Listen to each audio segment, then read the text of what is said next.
नमस्कार प्यारे बच्चों, आज की हिंदी शिक्षण कक्षा में आपका हार्दिक स्वागत करती हूँ। आज का हमारा टॉपिक व्याकरण भाग से सर्वनाम लिया गया है। कल की कक्षा में मैंने आपको संज्ञा के बारे में समझाया था। संज्ञा किसी व्यक्ति, वस्तु, स्थान, भाव, गुण आदि के नाम को संज्ञा कहते हैं और संज्ञा के स्थान पर जो शब्द प्रयुक्त किए जाते हैं उन्हें हम सर्वनाम कहते हैं। सर्वनाम की परिभाषा मैं आपको बताती हूँ। सर्वनाम की परिभाषा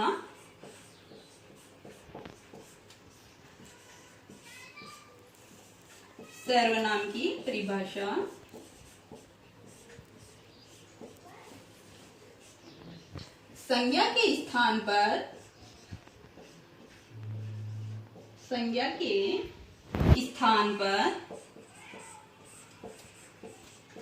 प्रयुक्त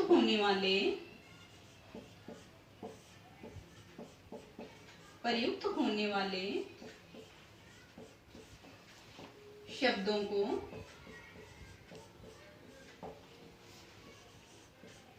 सर्वनाम कहते हैं।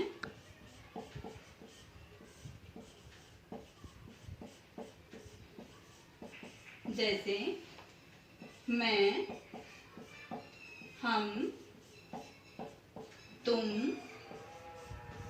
आप,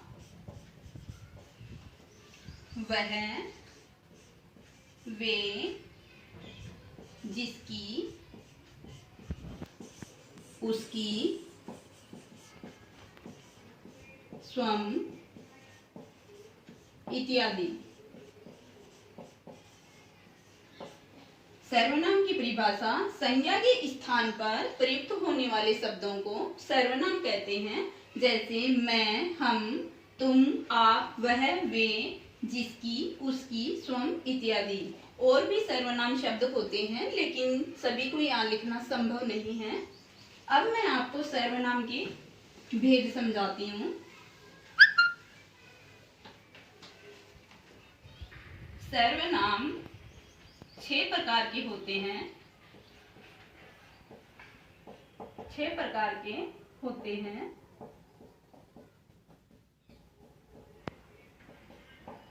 पहला सर्वनाम पुरुषवाचक सर्वनाम। पुरुषवाचक सर्वनाम 3 प्रकार का होता है। पहला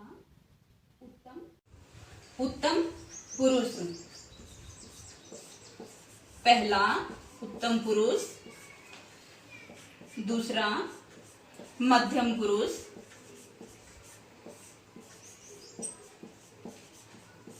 तीसरा अन्य पुरुष,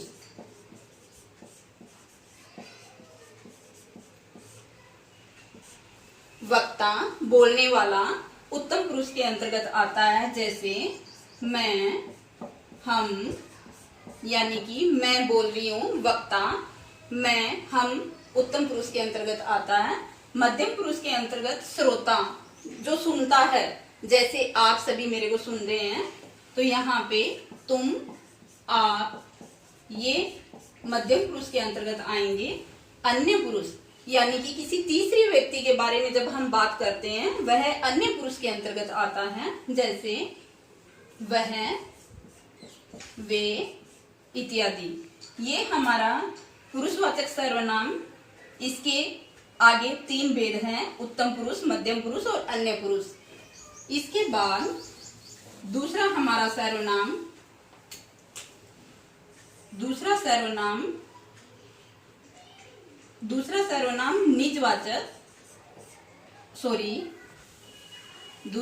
निश्चयवाचक सर्वनाम। निश्चयवाचक सर्वनाम यह किसी भी वस्तु या व्यक्ति की निश्चितता को प्रकट करता है। जैसे यह मेरी पुस्तक है, यह मेरी पुस्तक है। यहाँ जो यह है यह निश्चितता को प्रकट करता है और यह संकेतवाचक सर्वनाम भी माना जाता है, क्योंकि यहाँ पे यह संकेत भी किया जा रहा है। ये हमारा दूसरा सर्वनाम कंप्लीट होता है। इसके बाद हमारा तीसरा सर्वनाम हमारा अनिश्चयवाचक सर्वनाम।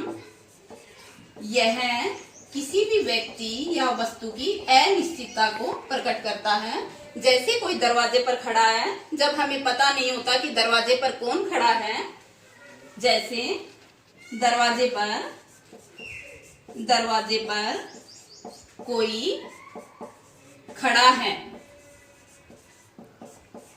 यह यहाँ पे कोई शब्द जो है वह अनिश्चितता को प्रकट करता है, यानी कि हमें पता नहीं है कि दरवाजे पर कौन खड़ा है।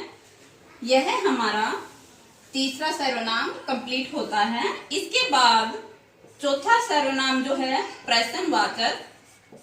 प्रश्नवाचक सर्वनाम। इसमें जानने की कोशिश की जाती है या प्रश्न किया जाता है। जैसे तुम कल कहाँ थे। ये जो कहाँ शब्द है यह प्रश्नवाचक सर्वनाम शब्द है। ये हमारा चौथा सर्वनाम कंप्लीट होता है। इसके बाद संबंधवाचक सर्वनाम। यह वाक्यों का आपस में संबंध बताता है। जैसे जिसकी लाठी उसकी भैंस। जैसे जिसकी और उसकी, इन दोनों का आपस में संबंध बन रहा है। ये हमारा संबंधवाचक सर्वनाम हुआ। आगे है छठवां सर्वनाम जो निजवाचक सर्वनाम है। निजवाचक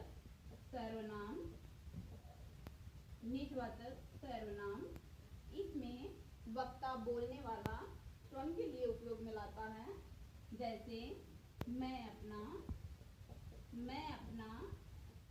काम स्वयं करती हूँ। ये जो स्वयं शब्द है ये निज